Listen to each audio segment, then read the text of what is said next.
Papa, maman, Ndeko, vous qui vivez à l'étranger avec vos investissements au Congo, vous qui pleurez à chaque fin du mois parce que le locataire n'a pas payé ou un membre de famille a utilisé l'argent des loyers, vous qui avez confié la gestion de vos biens aux amis ou aux membres des familles qui ne savent pas combien vous avez souffert pour en avoir, vous qui à chaque fin du mois recevez des explications au lait des loyers, même vous qui êtes au Congo mais n'avez pas le temps de gérer vos biens, ne vous tracassez plus. Glicom est là pour pallier à cette situation. Gestion locale des investissements des Congolais d'outre-mer, Glicom en sigle. Nous gérons vos biens comme si vous étiez sur place ou comme si vous le faisiez vous-même. Avec un personnel qualifié et expérimenté, Glicom collecte vos loyers à temps réel, assure l'entretien de vos immeubles, vous accompagne dans l'achat et la construction de maisons en toute transparence. Aussi, pour éviter des conflits au sein de la même famille, confiez la gestion du bien commun à Glicom pour un partage équitable et équilibré à tous les héritiers. Pour plus d'informations, visitez www.glicom.solution ou appelez au plus 243 97 94 12 145. Papa, maman, Ndeko, yo motofani na mikili ya bapaya, to oza awana Congo, yo moto locataire ayokisa pasi po oza mosika, kolela esili. Na Glicom, kimia na motema. Bouyei malamu na Sarah, application ya Afriland First Bank et sali na téléphone. Salela misolo na yo na tango nyonso lingi. Na Sarah Banking, ezande bank na chombo na yo. Tinda mbongo na yo na bokengeli nyonso ata ofandi na ndako. Consultez solde na yo, landela ba crédit na yo, sala ba virement bancaire, senga cheke na yo, tope tuna motuna pona kokoso ya lolenge nyonso. Elongo na Sarah Money, biso nyonso tokoti masolo ya bank na chombo na pete nyonso. Afriland First Bank a komiseli biso libenga na ye na téléphone. Ata oza na compte bancaire te, salela mbongo na yo na téléphone na yo na kimia nyonso. Na lisungi ya Sarah Money, okoki kotinda pe kozwa misolo, kosomba crédit na yo ya communication, kofuta mbongo ya biloko sombi, tembe sili. Kende na lombango ko télécharger application na yo Sarah ya Bank Afriland na Google Play to App Store. Pe kimambango na agence Afriland o ezwami pene sika ofandi po ba activele yo Sarah. Sarah, Bank na biso et longo na biso bipai binso. Afriland First Bank, the pack. Très bien. Mbote na bino balandi nyonso ya bosolo na politique officielle. Missa ya lingala sikoyo bandi eleki missa ya français na batebele. Le son s'il vous plaît, le son. Boza ebele, bozo na biso esika bozwami, boza na Luanda, na Allemagne, na Toronto. Bozo na biso na Congo central, na Madimba, na Kimpese, topesi bino mbote. Boza na Kolofuma, na Songololo, na Bagata, na Kiri, na Bandundu. Bozo na biso na Muliono, na Machambio, na pesi bino mbote. Bato bazali na Bunia à travers la radio Mont Bleu, na pesi bino mbote, na Zoli Kiete. Bomo mesano, bosolo na politique, rendez-vous ya pokwa, misa ya pokwa, et l'équipe misa ya français, kaka na batu ebele pambate awa, mwasi ya ndunda receveur, tata, mécanicien, même couturier, baza bosolo la po eza bosolo na politique.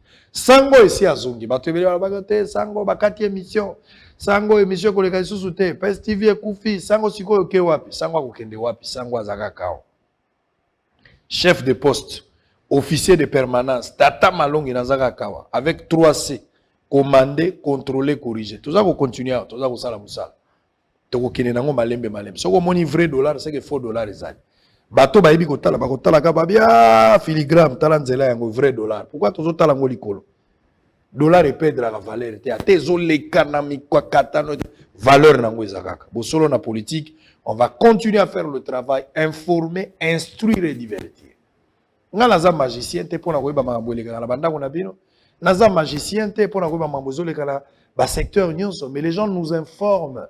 Et puis tozo mener ba enquête na kati pona koyeba est-ce que makambo bato azolo beza ya solo. En mesure tozo kene même kosenga même na contre-version ya bato pona koyeba bandeko balobi bo est-ce que bino bozana eloko koloba. Nous vérifions des informations avant de diffuser une information. Soki bo solo apesi information, s'il vous plaît. Prenez le temps et le soin de lire ces informations. Au cas où douter, tu es libre. Mais finalement, on a toujours eu raison. Pour idéologie de M. Zali, vaut mieux toloba na retard métolobi à solo que toloba na avance métolobi à Lukuta. Makamboza Ebele, je vais vous lire quelques infos du jour, bon mon message, parce que les informations ont évolué. Chaque soir en temps réel, tout ça, Kinshasa, Essidé accuse un groupe de jeunes se réclamant de l'UDPS d'avoir ciblé son bureau de l'imiter en apportant des drapeaux. Martin Fayoulou devrait comprendre que l'échec de Félix Tshisekedi à ce stade sera notre échec à tous, déclare Marie-Josée Ifoku, candidate malheureuse aux élections présidentielles 2018. Donc, Batu Mingi, va répondre à Fayoulou, Mingi Zande, Batu na bango et Belé Bazouakate une élection. Donc, dans la moni, le candidat Siko et Bangonio soit Marie-Josée Ozouakate, Nazo Zelapé, Noël Chani, Yopo Ozouakate, Mokia, Yopo Ozouakate, Sekikouni, Yopo Ozouakate. Nazo Zelabino, Batu Ozouakate, Sobolo Bandeng, même salaire, Yopo Ozouakate, Tissiko Lobina Nute. Fayoulou P. Azouate selon Seni, donc, Bangonio Sengeli Baloba. Jean-Tini Ngobila, gouverneur de la ville de Kinshasa, s'est dit favorable au lobbying en faveur de la candidature de la rumba congolaise sur la liste du patrimoine culturel immatériel de l'humanité à l'UNESCO. La demande du soutien a été soumise ce jeudi 3 septembre par le membre de la coordination du réseau des villes créatives de l'UNESCO dans le domaine de la musique à Kinshasa. Justin Bitakwira, Augustin Kabouya, Martin Fayoulou et Théodore Ngoyi sont deux anciens candidats malheureux à la présidence de la République des aigris, selon Justin Bitakwira.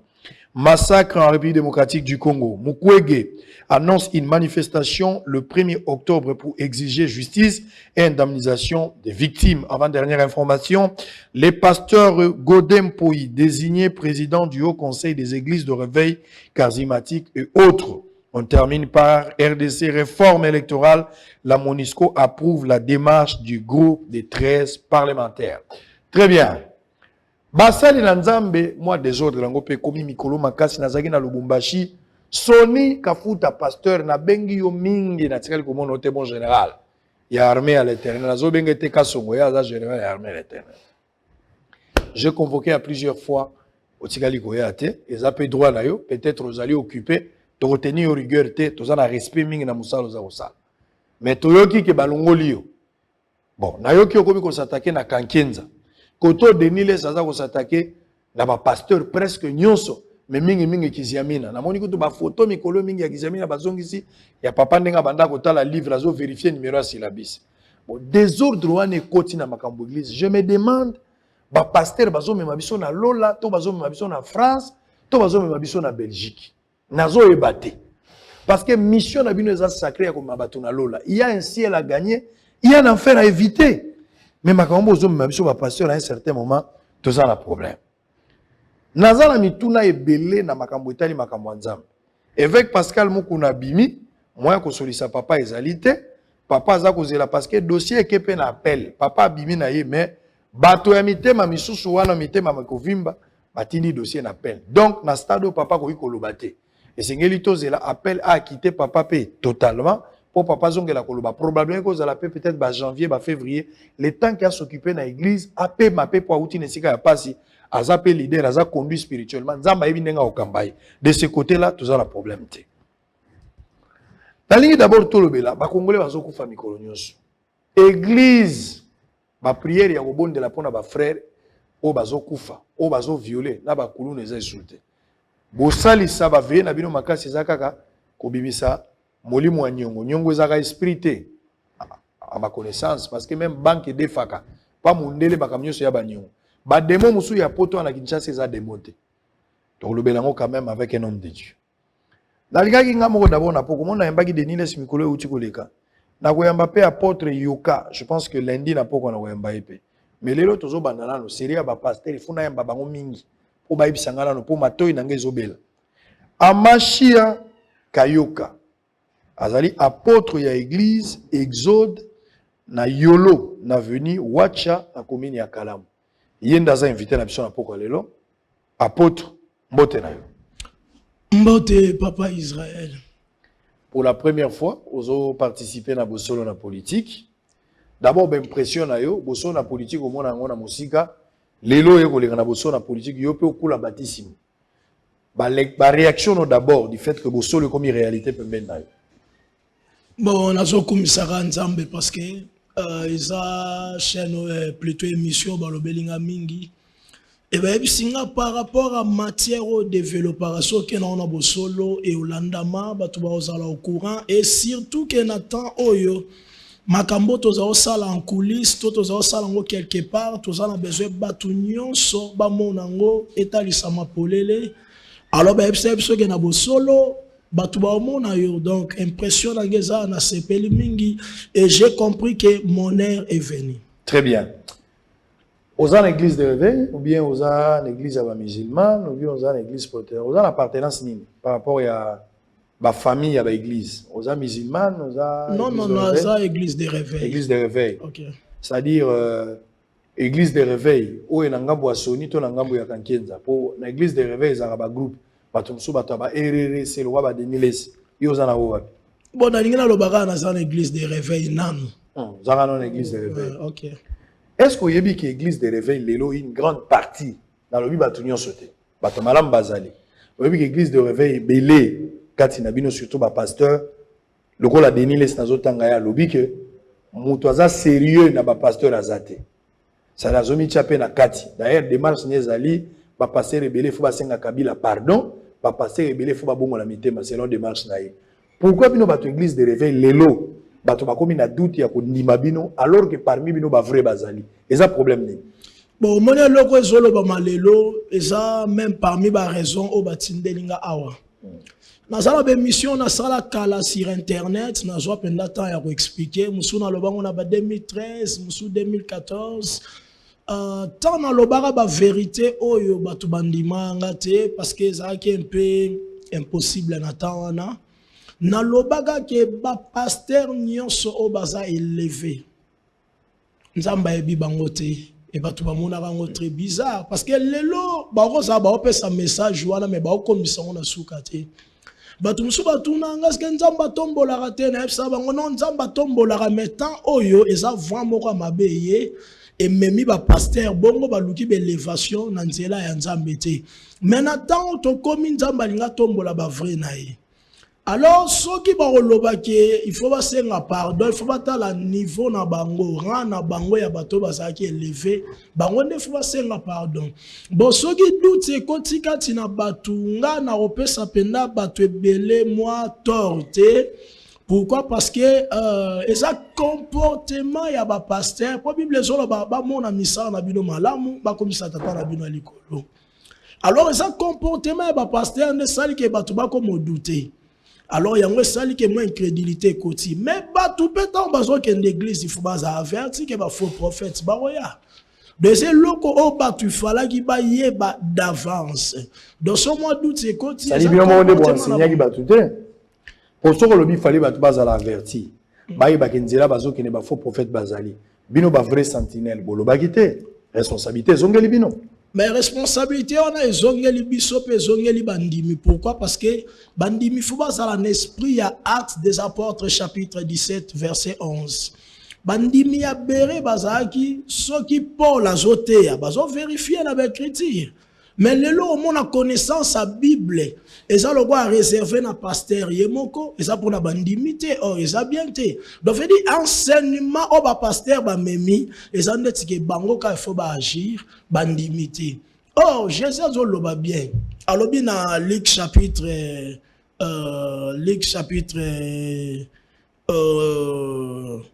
verset woya toke. Non. Luc chapitre la Bible nous ezali woya toke. Luc chapitre 10, verset 19. Alors, je vous ai donné le pouvoir de marcher sur les serpents et les scorpions et d'écraser toute puissance de l'ennemi. Nous allons reprendre Luc chapitre 10, verset 19. Même dans Marc 17, sur Marc 16. Non, Marc 16, et sur le banin. Voici le miracle qui accompagneront ceux qui auront cru en mon nom. Ils chasseront les démons, ils imposeront les mains aux malades. Balobeni bateau va croire. Mais le lot ba pasteur ba réservé on dirait domaine wana pour na bango et non ba fidèle. C'est pourquoi domaine ya connaissance pe le lot et ça réservé et pas ba pasteur et non ba fidèle et ça ndenge ba memeli bango. Et non bomi bino ba pasteur les andeka mbongo bozana lokoso mbongo mingi. Bozo lukande mbongo mingi, bozo luka plus d'intérêt na bino. Tant bozo tonga église de bandeli bozo bengango église en kolo. Mais mikande za na kata église za na kombo église te za na kombo na bino ba pasteur ya basi na bino na bana na bino bozwa église en otage ndenge nini yozo monela église musana ngweza nini parce que mutama ile moko alobaki soki église ezali à mesure ya ko répondre ba problème ya communauté sika bato bazalité cette église là n'a pas la raison d'être bino bozo l'église ndenge nini bato banda opesa ka ba mbongo banda prophétiser pona batu bo bando batisa batu boko tonga hôpital te bino boko tonga ba école te boko sala bilanga agriculture te boko sala emploi te bo engager pe batu donc bozu batu en otage bato pesa binoka ba mbongo finalement si mambongo bozo koma na gloire peuple atikali na se bino bo bati likolo voilà pourquoi les gens vous reprochent le problème est la mission oyo mutu azui ozomona donc ndeto koti la musala wa nzambe fwe ba ke mutu akoti eska bengami parce que so mutu aza appelé nzambe apesa sa vision apesa sa provision donc ceux qui osent appeler osa na mission oyo ko accomplir par rapport ya makambo nzambe ebisio mais ceux osa appeler te osa de n'importe quoi donc conclusion ezara ke ba vrai baza mais ba faux baza ndenge bible avertir biso yango mona ba n'importe quoi et puis eloko ba tu faut ba yebeza ke place oyo diable ayebi ke malonga ekobima aoyaka na désordre pour salir place wana parce que lelo même de na lekine mission boy bato ebele ba douter parce que eloko eko convaincre bato eza tant sous na sali makambo bien nde bato bazongi sa confiance mais soki te eza moi pasi parce que ba pesi image moko ya mabe il faut tout comprendre que diable banani ba pesi ba soi-disant pasteur alors baninga la binoti non baza na basi ebele moi so bandaka na pasi so mongo ko mo ebele ko mo luka mama mo aza évoluer ko mo luka déjà que moi so za moi c'est ministère la plupart des pasteurs et belé bazana basimi bali la plupart des pasteurs bon le problème est ça notre bisayo est ça que est-ce que tant wa kota ki azaki appelé na musala ona azamuninga na bisote mais à côté comme info il y a on a lobby que il y a des gens au baebi que église est important ba pour ba baby ça image ya église afin que batu bandi mele suma nzambete ya obomona ke moi doute ekoti mais na yebi ke parce que nzamba tinda biso toko relever défi wana au nom de Jésus et Simba. Très bien. Bosolo na politique awa tolobaka mingi politique. Pasteur a continué na likambo parce que ça fait un temps makambo politique mboka na biso ezumboka en otage. Pose wa misolo il faut kota na politique. Pose sala nyonso il faut kota kaka na kati ya politique. Yango moninga na zui mokano ya kokota na politique te. Na o nyonso nzamba ko kopesa nga koyeba na to bato balinga ngai na lingi na tikala na TV na lingi na continuer kosala mosala na boyi kokoma député pamba te mosakoli moko alobaki Branham ke bato bakota na politique ba santu me babimaka ba pengwa pamba te politique eza monde mosusu. On va parler maintenant apport ya église par rapport ya développement ya mboka oyo. Peuple oyo ya nyokwami peuple oyo musala ezate alors que nous continuer kopesa bango ba prophétie. Est-ce que lelo un pasteur a koyi la politique? Est-ce que un pasteur a koyi mema combat moko ata za na mouvement citoyen selon la Bible? Bon, normalement pasteur a koyi mema mouvement moko boye. Ata meme le roi citoyen, ata meme le roi pasteur, mais il faut d'abord tant on mener combat wana à se baser mingi na domaine naïe. Si on mène combat il faut se référer à la Bible. Parce que politique peut la Bible zali. Na kata Bible zala bato basali politique. Si on a mené combat abunga te abima libanda Bible te. Si on a par exemple un ministre, mais il faut pratiquer justice. Parce que même Joseph Bazagi ba ministre. Même Daniel va travailler pembeni ya roi Nebuchadnezzar. Mais le problème est qu'on se suyete na biloko a mesa roi, qu'on se comporte ma bête, qu'on lia ba viande sacrifiée aux idoles, te bien qu'on sa la mafia te pratiquer justice. Donc veut dire se référer kaka na musalo yozo sala ya nzambe, se référer na liloba nzambe tambola malamu. Wane oza malamu. Parce que même nga lelo na ekolobe la politique mais sous forme ecclésiastique. Très bien, je suis d'accord pour que tu abordes le sujet en haut. Mais avant cela, TV za radio T. Nangela Sabino d'abord, na ebité snel oyo. Bato belé, ya on a il faut organiser marche ya opération zongi c'est la snel facture na. Parce que bato ebele ba entreprise ekangami pour na SNEL. Bato ebele ba boulangerie ekangami, ba imprimerie esalaka te. SNEL oyo na yebite. Balakaka bato te ndenge kure kokende.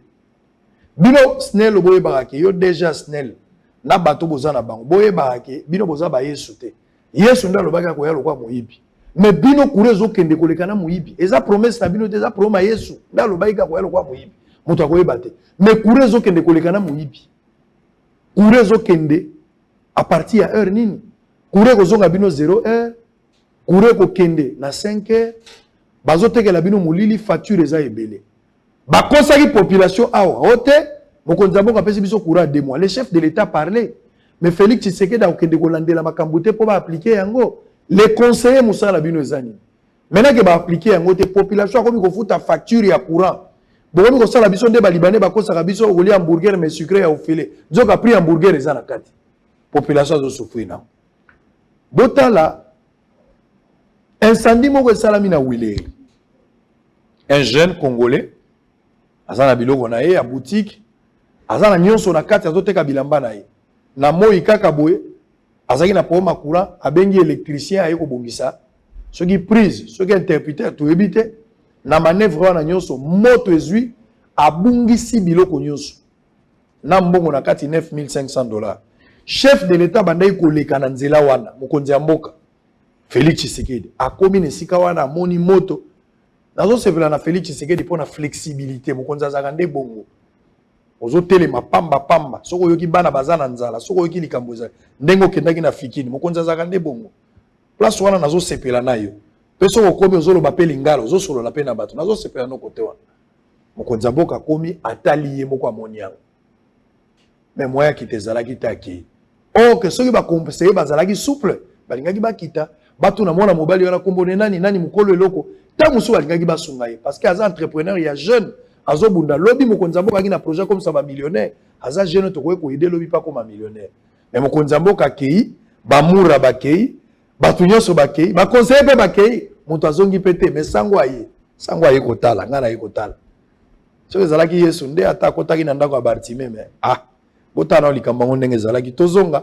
posko tokota likambo ya ecclésiastique oyo ya lobi politique yango ese ebomi mboka na est insécurité eza kosila te bato bazokufa botala nde bake ko violer mwana wana ya muke alors que bato balingi basala examen d'état bokoteli ba violer bango kuluna na Kinshasa kokata bato machete mikolo nyonso bino ba prophète bino ba apôtre bomonaka te spirituellement bozomona te bino bokomona kaka ote nzamba atalisi ngai oza na mbongo moko na poche tout ça wana bozomona mais bato bazokufa nzamba azolobela bino te ba prophétie na bino eza bien calibré mais po na mboka ndenge toza bo situation bino bozala ba prophétie te so bozala ngo fubolo ba gaero bolo bate soko monika ote na moni yango ndenge na mona ka opela ndoto ozolo ba vate pour suivant l'image cet incendie toza bozonga tokota siko na matière insécurité à l'est kimia ezalité na bunya on n'en parle pas bino bovandi kimia nani azosala makambo yango est-ce que ça ba combat moko spirituel to eza l'état des fois zo prise de conscience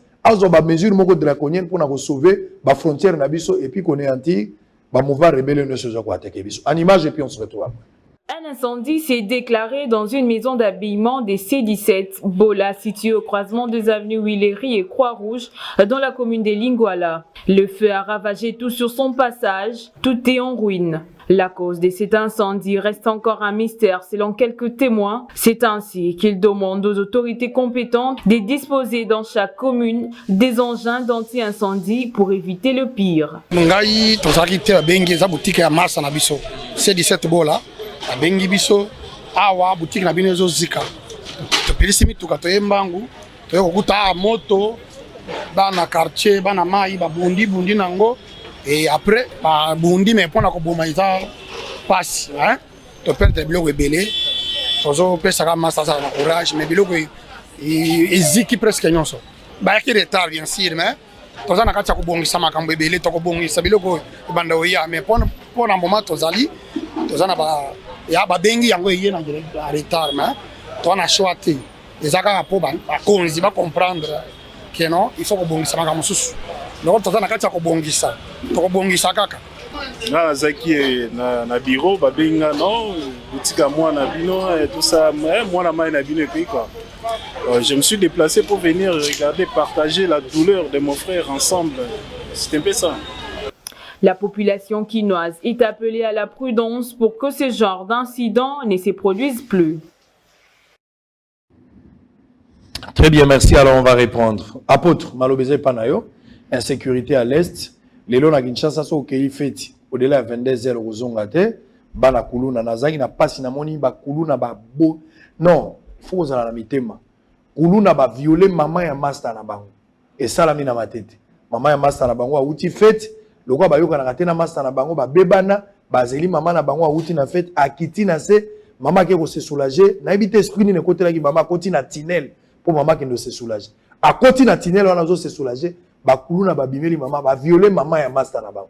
Tala niveau ya motema o ba congolais ba komi nango surtout ba noto kobenga mingi ba kuluna. Makambo wana ezo salama selon yo spirituellement peut-être cause en orientation. Makambo nyonso zo sala ezali mauvaise gestion, manque de gouvernance ya malamu, inefficacité à l'état ou il y a un problème spirituel. N'a pas eu temps pour expliquer l'histoire. Bon, normalement makambo esa makambo na loba kala. Mais lelo na epona lobango batu nyonso ba yoka lisusu ba oba yoka kité. Problème eza boye na mono tangi ba domaine ebele batu bazo kufa un peu partout, bazo violer batu kuluna. Insécurité à l'Est. Insécurité na Est. Donc en bref makila ezotanga mingi na mboka. Alors eloko di neza cause ya makambo nyonso. Eloko eza cause na lingi na zonga na Bible na livre ya Daniel chapitre 7. Bazo parler biso na 4 royaumes ou 4 rois il fallait ki ba tomba mana mukili oyo pe fallait ba diriger. Mais ba roi to ba royaume on ezaki représenté na banyama. Sikoyo chaque royaume façon nango ya ko travailler to force nango ezaki ko dépendre na nyama o azo représenter. Bref na zongi na makambu ya Congo. Par rapport à Onzamba révéla kinga Congo toza na totem toza na signe ya léopard lokola et loko ezo représenter mboka. Siko signe wana ndenge ezo représenter mboka. C'est que bokonza mboko façon na ngoya ko diriger et oza na comportement ya léopard ozo représenter mboka. Ce qui totali caractéristique ya léopard to comportement ya léopard tout le monde a que léopard atangisa makila makasi atangisa makila mingi. C'est pourquoi on peut remarquer que makile zotanga trop na Congo. Makile zotanga un peu partout parce que dans tout l'obéla insécurité na Est, tout l'obéla kuluna, wane sa makambo bisoto moni. Mais na ba ndaku, na ba quartier, makambo bisoto ebité. Ezebele, sobo se renseigner bo mona ke na Congo makile zotanga à tout moment. Sikoyo, eloko ni biso photo sala. Nzamba tinda ngai a orienté ngake pour la délivrance ya Congo. Pour Congo bonga, il faut d'abord to banda ko détruire totem wana na prière, pe to longolango physiquement. Parce que attends to changer ba président. Makile etanga kaka, soki totem wana ezali. To longola léopard. Mais faut to longolango. Poto chani. To chani ama gentil, le roi libata. OK. Parce que non, allez-y. Attends, tu changer mon compte. Parce que RDC léopard et l'eau makasi. Yo le ballon la léopard. Tu me léopard ou un tu es ça que makile tanga. Révélation balibo son ayoka. Ah ok, merci papa Sango. Yeba boy. Soki président na biso Kabila le père. Tanga zuibo konzi a longola totem moi na tie Lyon. A changé drapeau, a changé combo parce qu'il y a quelque chose de ça dans Katiwana. Lyon a bombarder. Non, le problème est ça que Lyon a dominé. Mais Léopard a un chasseur, a tangisa makila à tout moment. C'est pourquoi son talibo kondi a président Nabiso Kabila le père, nabo kondi a bateau bana totem à Léopard, et ça moi différent. Nazo kota na détail. Nabo loba d'abord boy. Même président aïe na baïda bien. Même toujours président oaza mutema malamu. Mais ceux qui te tiennent dans Bokonzi, Aussi longtemps Léopard wana zali, yé pas go bomakaka. Pourquoi? Parce que celui qui na Marc, chapitre 5, to bandi na verset 1er to kiti. Eza histoire ya moto liboma wazaki na légion. Bible zo le baboy. Mutu moko ta ko maîtriser yé na ba chaîne, na ba fer. Chaîne na fer eza physique. Or, ba esprit wana ndaza osake mutu wana za liboma. Liboma to l'esprit mauvais, on maîtrise on a physique. Alors, attends, bonjour président, on a mutema malamu. Bote wana, mutema malamu na ye. Et qu'on n'a jamais influencer totalement la Léopard parce que c'est quelque chose de spirituel. Mais le spirituel influence le physique, influence le matériel. Au monde que, attends, ça mutema malamu. Mais totem wana Léopard et qu'on influencer et qu'on pousser Kaboma. C'est pourquoi attends toujours changer ma président, son totem eza batu babando kufakaga. Donc problème eza na ngote ka armée na biso eza faible, problème eza na ngote ke baza na ration te, problème eza te ba rebelle ba côté libiso, les problèmes est ailleurs. Le problème au tonyo kwa malelo. Kuluna ndenga zo kale batu. Ndengo zo mona batu bakufa na est. Ndengo zo mona insécurité zati na bunya. Bato abunya bozola nanga na radio. Bato abunya bozola nanga na radio. Monguna azane sika mususu te botiko rebela kodeko. O rebela mai o minembwe. Dion soane za lukuta selon yo na vision zui problème na biso zali totem soto longolika Léopard. Mboka bato bakufa isute. Le problème est ça boy. Soko lobito tika ba soda, to tika ba tuboy. Maintenant on le pas wana zo travailler, azo travailler na nzela batu moro boy. Azo utiliser batu. Donc veut dire totem wana Léopard, tant on utiliser batu. Ne batu wana siko bazo boma non. Soko tali na Daniel chapitre 7 verset 6, parole aksa biso bien que Léopard wana royaume wana zaki représenté par les léopards. Azaki na pouvoir ya domination. Tant qu'on a dominé, azo poussé batu ba agir kolandi sa comportement na ye. Na mono tangi mamba kuluna osali bien. Et ça ba papier moko na memia wate. Na tiga onandako. Ngai na travailler mingi na réconcilier ba kuluna. Ba konzamboko ba ebi. Na za maître te kana ki pasteur oyo. Pourquoi? Parce que na joie un message moko vision moko. Namoni na rond-point croisement qui mwenza kapela. Namoni Golbert triple H na Baptiste. Ota mettre toro. Voilà. Si comme moni vision wana, namoni Golbert triple H na Baptiste. Pourquoi? Parce que son zambalinga a révélé mutu makambo, a révélé que par rapport à makambo ya yebi pour comprendre facilement. Liboso Golbert, Baptiste triple H, namoni nyama moko, namoni Léopard, namoni lion, namoni na bifle. Mais ba nyama na tangi so botali bien za biloko mona mboko et ça va représenté par ba nyama na tangi. Léopard, lion, na bifle. Tam supo na otanga kombote. Alors, tant on a moni ba nyama wana liboso batu wana ba singa tala bien. Natali bien. La moni kulune bandi. Ba singa moni ba esprit wana. Eza na ba rond-point nyonso ya Kinshasa a eza partout. Na rond-point Wiliri, na rond-point Victoire, rond-point Mandal. Yango nde provoka kuluna. Donc veut dire ela tarabagène pour basala kuluna. Alors na ba prière tant on a prié na anéantir ango na moi na ye na ngara boye na ebisi ba kuluna yolo na kauka. Bo se réconcilier, en tout cas ça que événement mo makasi. Bango mo bakulu na batuna nga babi usali ndenge ni pour réconcilier biso parce que bakonzi kutu baya to yokate na bandi ko expliquer bango non eza esprit na sambeli yango monike na réussir ko réconcilier bino bakonza mboko babenga ngai pona otanga bakombote babengi ngano apôtre sala statut moko c'est la biso lettre il faut te soutenir yo au réconcilier bakulu na nyonso ya ville à Kinshasa na pays gouverneur atana monsieur André Kimbuta c'est que gouverneur ayebaka Bougoumé c'est pas ayebaka JCK Dima ayebanga bien ayebanga très bien ngalinga otanga bakombo po ba témoin fu bazala TV za radio te ayebanga très bien sikoyo balakisanga lettre oyo gouverneur André Kimbuta sala ponangai. Lettre wana a commis à saisir dans ordinateur après lui papier moi mouki a commis na bic. Balakisa na butu ou bien boy. Non boy. Ah boy. Tokutana non. Balaksingai non et pas ba conseiller na bango. Babi non apporte lettre au gouverneur à sali na sujet na yo yango. Alors batindara ngwe pas ministre Godard Motemona. Batindara ngokuna comme ça ministre wana ndeto travailler na conseiller na moko pour kulune sila partout na ville à Kinshasa. Mais eloko ongai na zwa kuna ezaka ba mot français on a apprenant nande basala à l'aise. Yo yebarate Sonia akenda kuna présidence abi atiki na masuba.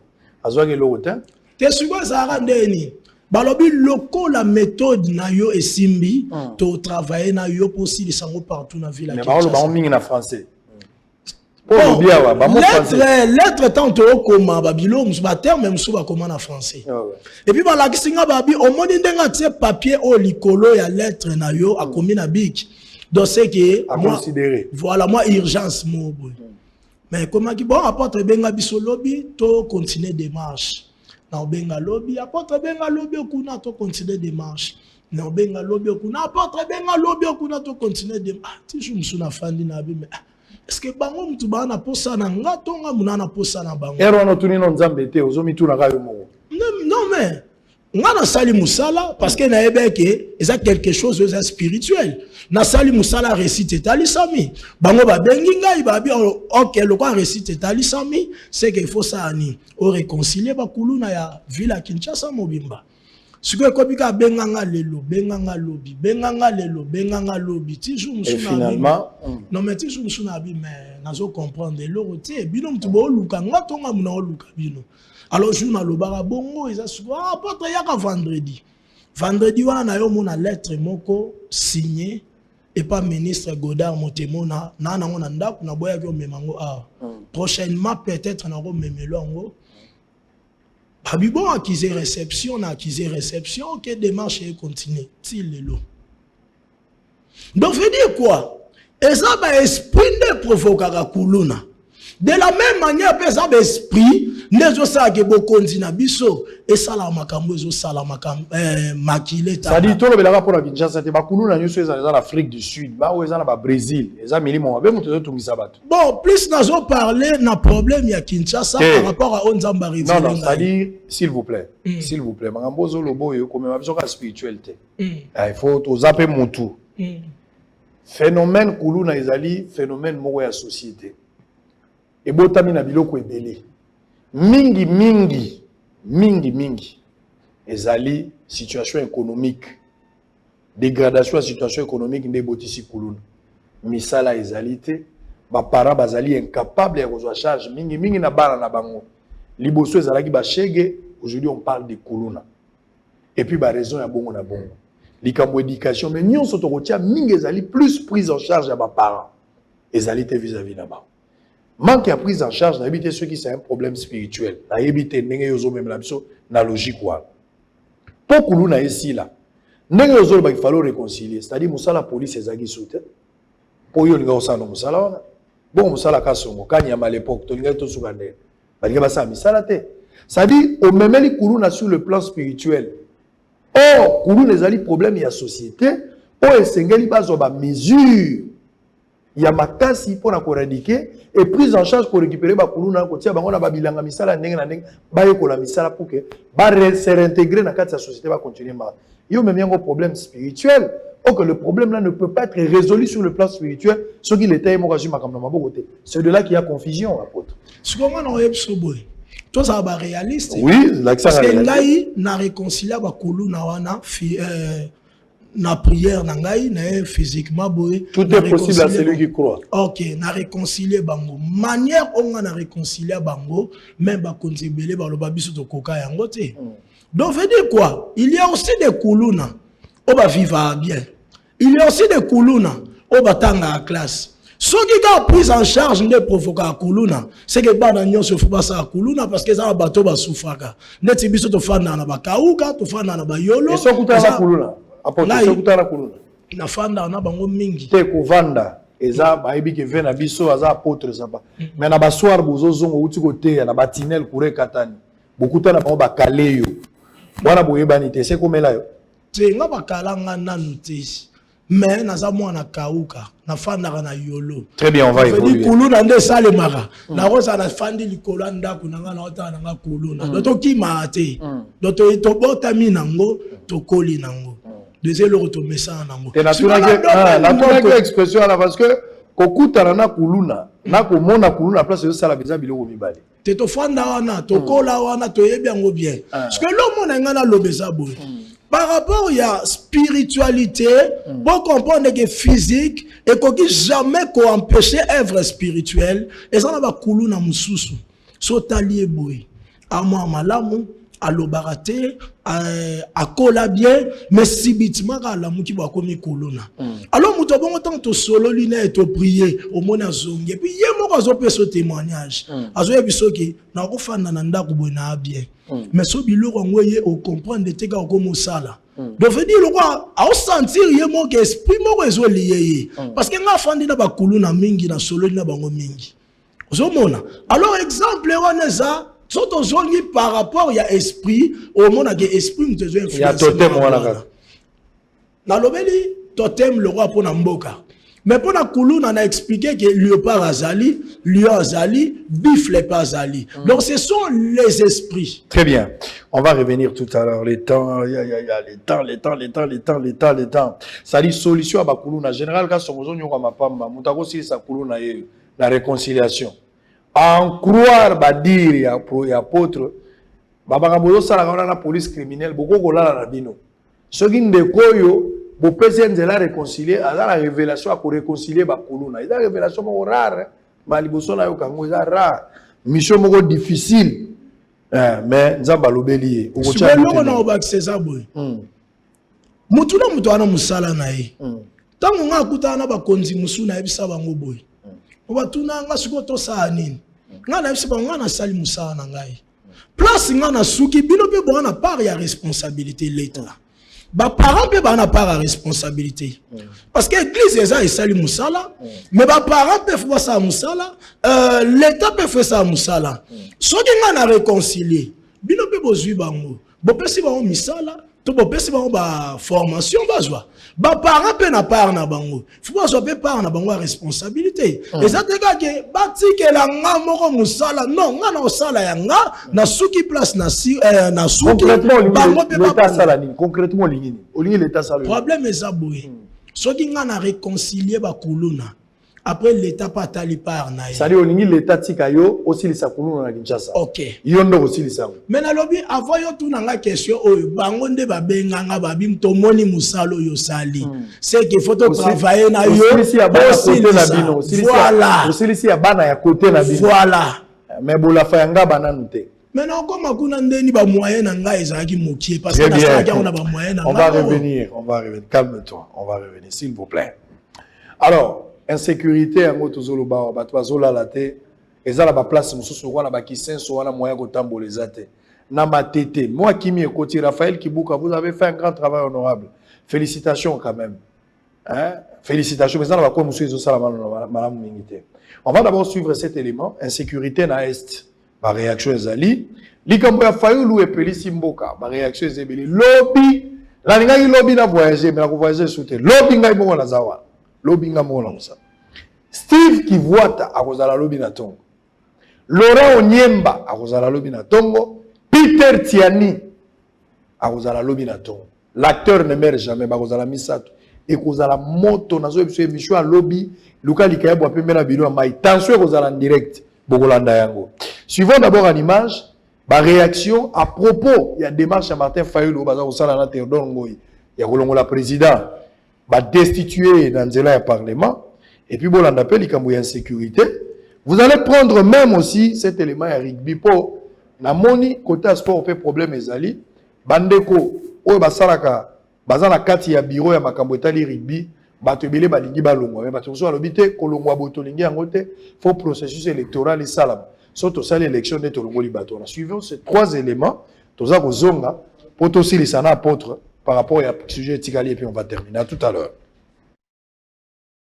Le président de l'ECD, Martin Fayulu, a échangé le lundi 31 août avec l'avocateur d'Orgueil sur l'affaire de Gige Oboulou Kilomba. Ces deux candidats malheureux à la présidentielle de 2018 se coalisent pour soutenir le schéma pour la destitution par le Parlement du président de la République, Félix Tshisekedi, pour haute trahison. Après cette sortie médiatique, la classe politique congolaise se divise de plus en plus. Mike Moukebaï du même regroupement politique que Martin Fayoulou ne partage pas son opinion. Cet élu de Lingala s'est dit déçu de voir le président de l'ECD vouloir poser son dos pour que l'FCC passe. Eko bandandenge nini la muka tosala likambo moko oyo kopesa kabila makasi. Makambo mokonzi Fayoulou asali lobi wana na komona nzele kokumba biso te. Et apesi biso awa ye moko. Tome malokasa plan de sortie de crise. To bandi ko bundana banda mon bou mon leki.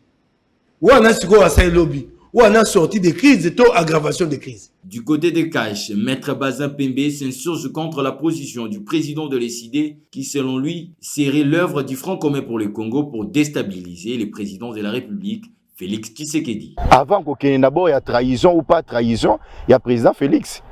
Kokuta na ndeko Martin Fayoulou na ndeko Ngoyi wana soki Théodore. Et tout était planifié.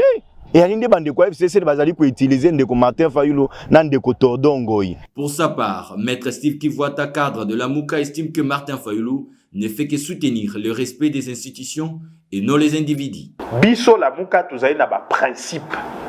Président élu Martin Fayoulou na ebi eloko wana tout ça ngo ba débat ayebisanga te. Mboko toko luka eza ba individu te. Bino nde moto boko mona ka ko soutenir Théodore Ngoyi te. To pas ko soutenir ba juge wana to FCC te. Azali ko soutenir Mobeko Likondi.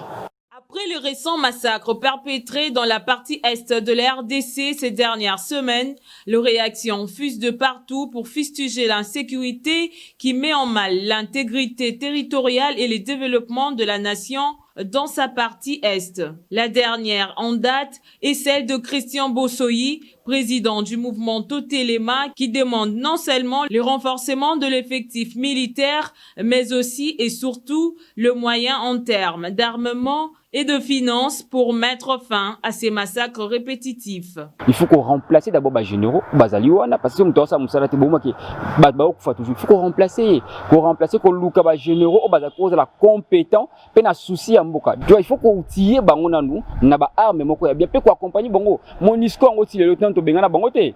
Bazali toujours, mais il faut pas accompagner biso quand même non. Bazali kakawana peut-être pour na ko to éviter ce musala bango zakani, mais il faut pas accompagner biso ko tire ba militaire na biso bazana est kuna ke biso ana Congo bona militaire bato bona militaire basala kana ngonini. Ana Kinshasa. Ozomona ba marche ba mabatu ba osala mundu kinini aza capitaine tozana kimia mais bisika bato bazo kufeza kuna bisika ba ndeko na biso bazo sila ezana na est wana il faudrait que longola bato o baza awa ba généraux baza awa musala bazo na est ko kiniko sa musala pour l'intérêt de la nation. De son côté, Sami Wechi, coordonnateur du mouvement patriote, demande la mise en place d'actions nationales voisins Kengela voisin pour dénoncer le rebelle qui habite en RDC. Rendre effectivement projet patriotique autobéen qui voyez que la voisin et la action moko nationale et qu'on permettre que chaque Congolais a surveillé son voisin et puis c'est la carte 2 ans qu'on dénoncer effectivement que mutoa vandi a toibi sika outité te biska kendakate et qu'on permettre que Congolais nous savent qu'on suivait muninga peut-être essayer de mettre fin tant soit peu dans makambo wana tout en rappelant effectivement l'armée congolaise il y a ça musala nae makasi na ko sala faut encourager l'armée congolaise balobi secret à guerre il y a gagner guerre vous allez causer na information ce qui est information sur la population bon négliger yango te bon landela yango ba député na biso ba sénateur tolingi ndenge bosala makele belé pour ko dialogue pour na ko élection 2023 ya malam tolingi to mona bino ebelé ko sa makele pe pour que guerre est et soit souka.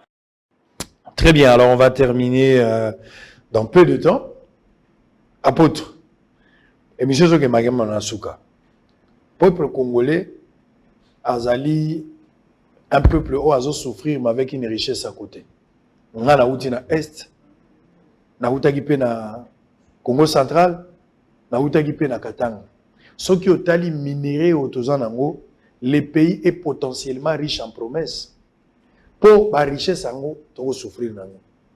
toza ba victime ya richesse nzamba pesi biso biso tozo ba ko exploiter yango bino ba pasteur bokomi ko sambola na drapeau bosimbi drapeau bolobi faut délivrance pona ko bundela mboka bino bolingi bato ba bundela mboka te ba marche nyonso bato bazo senga ba processus électoral bino bolingi yango te pona bino faut une délivrance bozo kansaki RDC zali mboka oyo nzamba ko ya kovanda nzamba kovanda RDC te yana mboka mona sa moyo te nzamba kovanda bino bokomi sango pe ya ilaka spirituel machin makambo ben lelo oyo RDC un pays riche mais peuple azo souffrir méthode nini selon yo spirituel tokoki lelo ko adopter pour na délivrer mboka finalement peuple a goûté na miel o nzamba pesaki. Merci. Donc problème nangé ça boy quand on le bamuki mais non lingala si ça peut partir au bandaki parce que s'il était parce que temps pendé qui méthode des aboy processus ya délivrance na biso eza sous temps ya olelaté eza sous temps pe ya ba politicien karaté mais comme ta ya nzambe mais to lobaga ke peuple congolais to Congo eza Israël ya lelo méthode nzamba délivrer nango Israël eza walinga utiliser le pas délivrer RDC alinga utiliser langage ya ndenge nini toza na Exode chapitre 6 verset 1 nzamba ebisi Moïse je forcerai le pharaon à libérer mon peuple. Donc veut dire nzamba utilise qui langage ya force a frappa qui pharaon na ba égyptien pour batiga bana Israël babima mais frappe wana siko moyena développer ngonyo sur le ezati toza na Exode chapitre 7 verset 14 kokita frappe wana zandenge nini tambabi une main puissante le forcera à le laisser aller. Donc, je dis, main puissante, on est qui exercer dans ba 10 plaies. Exode chapitre 7, verset 14, Maïa Bégyptien, bon, wana ki makila. Na bandi ba prière au lelote. Et ça, ben, formation, même ba vidéo, moi, état la man en boko yo, Maïa quelque part, et bon, wana makila. Et ça, prière au tout ça là. Maïa Bégyptien, bon, wana ki makila. Pe, nyonso ya bégyptien o ezaki ko pema o ezala ma ekufaki donc ezaki fléau on nzamba frappaki na bégyptien po batika bana Israël babima méthode wana nde na prière na biso ezaki batu nyonso bakangi Congo mai nyonso bakosalela kaka ndenge ma ya bégyptien bongwana ki makila ya bango pe bongwana makila wana eza fléau a liboso mais non loba pe fléau asuka fléau asuka ezaki ke ba premier né nyonso ya bégyptien ko banda na pharaon tina muto asuka ange aboma e bango bana nyonso a liboso. Donc ce sont des choses on nzamba linga réaliser na mboko yo afin que batu nyonso ba okanga mboko na boumbu ba libérer mboko na oyebso loro moko eza message prophétique na opesa yo kala mingi te na mboka oyo boba no mona ba bilembo moko obotikala o mona te banda bobotama. Donc il y aura des choses terribles au salima na mboko. Parce on a ebisuté et ça makambo obotikala o mona te. Donc veut dire tant yo mona loro mais loko to vivant on a noté. Et loko est très mystique. OK, par exemple. Bon mona biloko bongo pour dire que nzambe a ko force ya monde mon bezali ya Congo te. Bon, on a lobela pona Congo. Na Congo elemboni. Boko mona bilembo yo pese exemple le quoi coronavirus. Donc veut dire ça bilembo moko o ko frapper batu nyonso bakanga mboko pe ko forcer bango batika mboko. Donc veut dire biso to sali litu eza spirituel, batu musu ba sali o eza physique. Mais parlant na lobana ba congolais boy. To ça na 1 Samuel chapitre 17 verset 45. David a joué bisa Goliath, ozoya devant ngai na épée, na javelot, na lance. Maintenant na zoya au nom de l'Éternel des armées. Ba congolais le loi to marché to makasité. Peuple congolais a makasité. Yo mona teke to marché, mais so mundu ke bimi to panzani. Batu ba obundisa Congo ba zebele. C'est pas bon marati. Batu ba obanga mundu. Yo okima so ezalaki yo okima te uzaka la Bible. Ya on a le but. Toza makasité na plan on a to okima. Mais si on le roi to makasité, Toroya na lance te, Toroya na javelot te, Toroya na épée te, mais Toroya au nom de l'Éternel des armées. On a les chrétiens, les musulmans, on a combat éternel. C'est bon, en tout cas, Moïse peut pas quand on l'a mboka zaki na besoin batunion sauter, ça a affaire na yé na pharaon. Donc attends musulman ba ndimité, mais je pense que tant au côté na délivrance, ba boy au côté te pour ba musulman, ba au côté kaka. Alors on a si en place to aussi.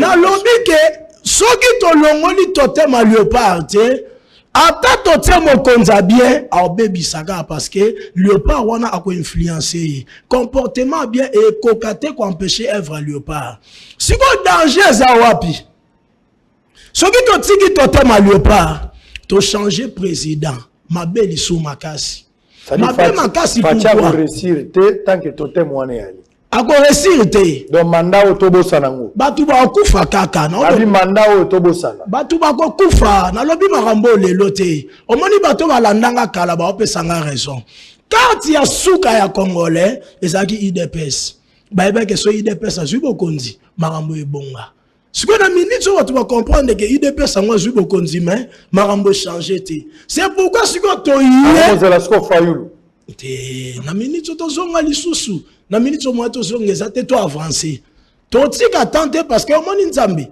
alinga okabola gloire na mutu te soki nzamba salaki na ta ya président Fachi batu bainga baloba te mais to yeba quand même que so IDPS azwi bokonzi mboke ebonga c'est pourquoi nzamba tikara nanu président Fachi azwi bokonzi mais to mona ka makambo ezo continuer siko nzamba epo asala eza batu musu batunanga po ni délivrance ngo sala ngo kala te na ebisa bango Jean chapitre 2 verset 4 ba ebisa ki Yesu masange sili na fête Yesu abi mon heure n'est pas encore venu donc pour dire que heure na ngana ekokaki te au sa makambo siko heure ekoki parce que na minute siko totem ba to changer totem de faut que tu na président ou sa président to longola totem okomaki lettre et osala mandeni bon ngana osambela nanu ngana osambela nanu mais ça problème ya ba congolais nyonso ba s'intégrer parce que normalement osenga biso pe to organiser prière quand ndenge président organiser prière wana faut to organiser pe ba campagne bongo pour la prière à Congo parce que ça la étape mususu esenga batu nyonso bazala mais lelo moyen de développer ngezati mais eloko na ina lobela par rapport ya danger ya ko changer président des années. Au moins, message, il y a chapitre 7, au nom de Daniel, il y a un chapitre 2. Ce que chapitre 7, il y a sous forme de Banyama, mais chapitre 2, il y a sous forme de minéraux. Donc, 4 empires, 4 royaumes, mais représentés par les minéraux.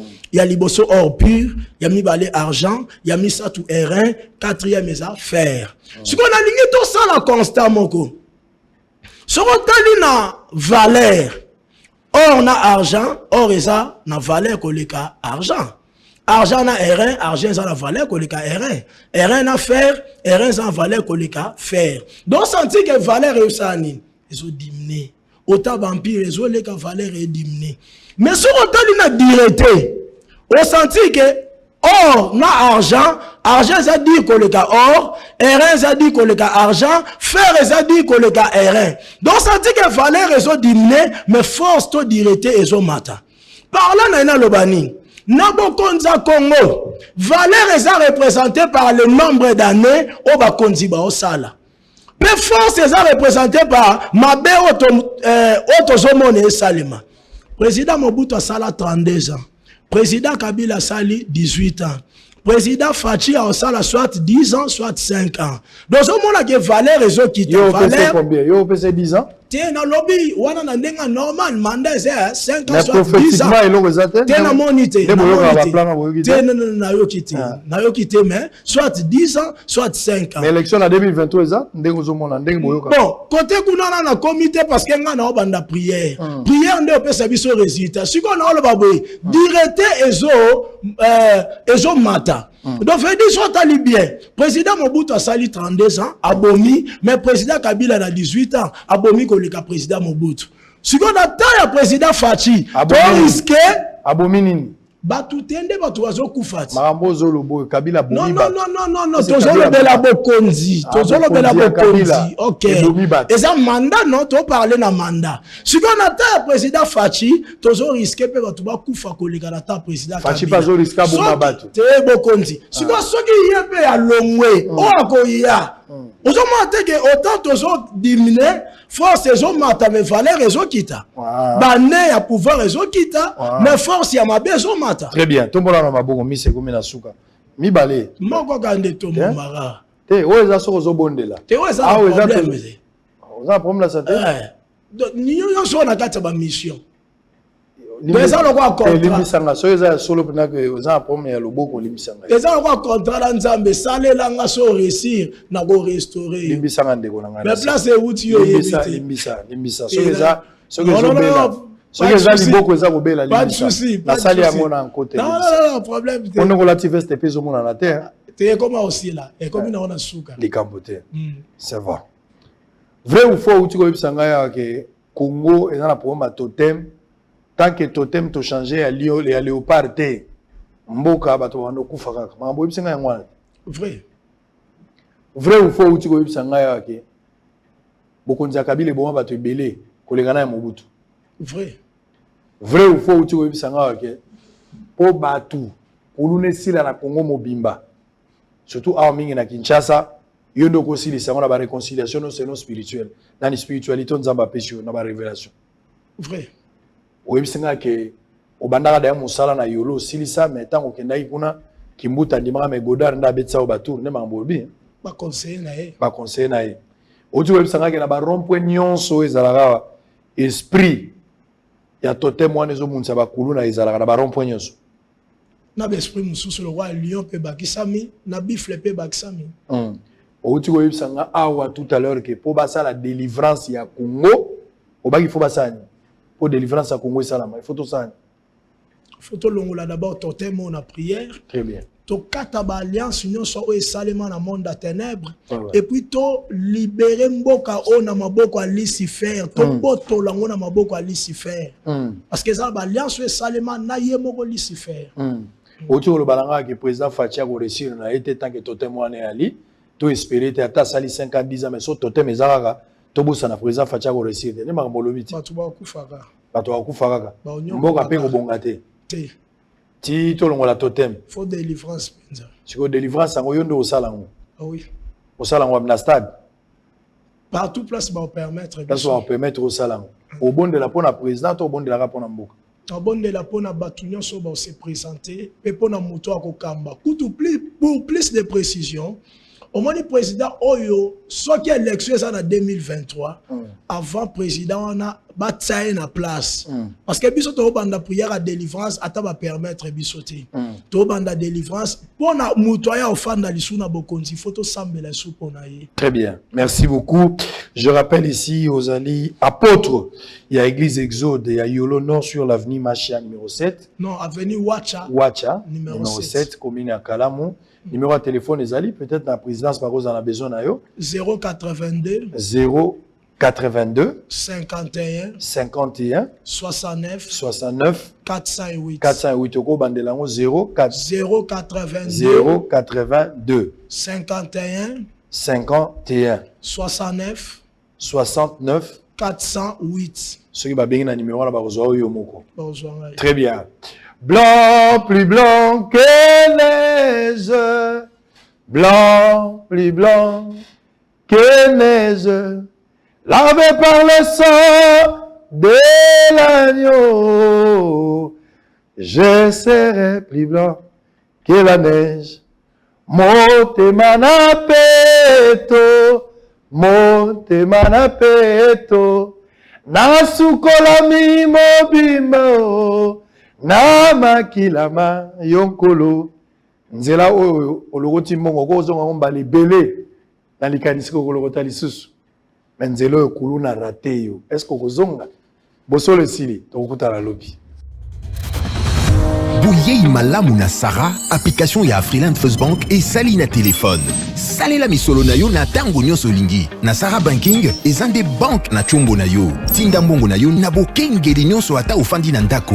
Consultez solde na yo, landela ba crédit na yo, sala ba virement bancaire, senga cheke na yo, tope tuna motuna pona kokoso ya lolenge nyonso. Elongo na Sarah Mani, biso nyonso tokoti masolo ya banque na chombo na pete nyonso. Afriland First Bank a komiseli biso libenga na ye na téléphone. Ata oza na compte bancaire te, salela mbongo na yo na téléphone na yo na kimia nyonso. Na lisungi ya Sarah Mani, okoki kotinda pe kozwa misolo, kosomba crédit na yo ya communication, kofuta mbongo ya biloko sombi, tembe sili. Kende na lombango ko télécharger application na yo Sarah ya Banque Afriland na Google Play to App Store. Pe kimambango na agence Afriland o ezwami pene sika ofandi po ba activer yo Sarah. Sarah, Banque na biso et longo na biso bipai binso. Afriland First Bank, the pack.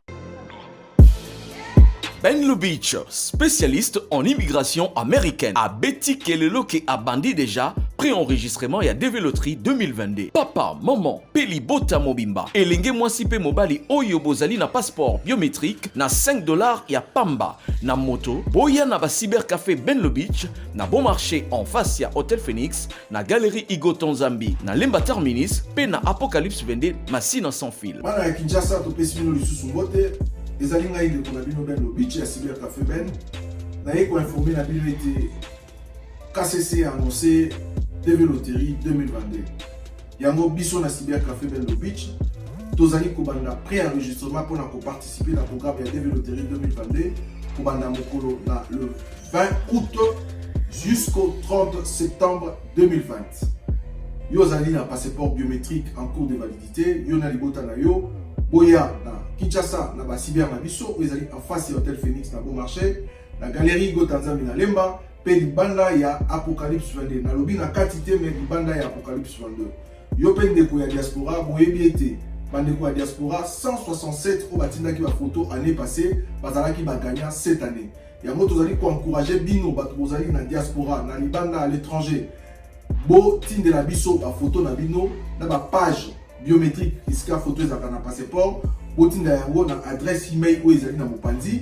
to na numéro ya WhatsApp oyo ezali na mopanzi mpona kosunga bino koparticiper na DV Loterie 2022 topesi bino bonne chance pe bandeko bazali na posa ya kosunga bandeko na bango baya na États-Unis tozali wana mpona kozela bino obenga na banimero na biso. Merci beaucoup. Merci. Ben Lubitsch, spécialiste en immigration américaine. Papa, maman, Ndeko, vous qui vivez à l'étranger avec vos investissements au Congo, vous qui pleurez à chaque fin du mois parce que le locataire n'a pas payé ou un membre de famille a utilisé l'argent des loyers, vous qui avez confié la gestion de vos biens aux amis ou aux membres des familles qui ne savent pas combien vous avez souffert pour en avoir, vous qui à chaque fin du mois recevez des explications au lait des loyers, même vous qui êtes au Congo mais n'avez pas le temps de gérer vos biens, ne vous tracassez plus. Glicom est là pour pallier à cette situation. Gestion locale des investissements des Congolais d'outre-mer, Glicom en sigle. Nous gérons vos biens comme si vous étiez sur place ou comme si vous le faisiez vous-même. Avec un personnel qualifié et expérimenté, Glicom collecte vos loyers à temps réel, assure l'entretien de vos immeubles, vous accompagne dans l'achat et la construction de maisons en toute transparence. Aussi, pour éviter des conflits au sein de la même famille, confiez la gestion du bien commun à Glicom pour un partage équitable et équilibré à tous les héritiers. Pour plus d'informations, visitez www.glicom.solution ou appelez au plus 243 97 94 12 145. Papa, maman, Ndeko, yo motofani na mikili ya bapaya, to oza awa na Congo, yo moto locataire ayokisa pasi po oza mosika, kolela esili. Na Glicom, kimia na motema.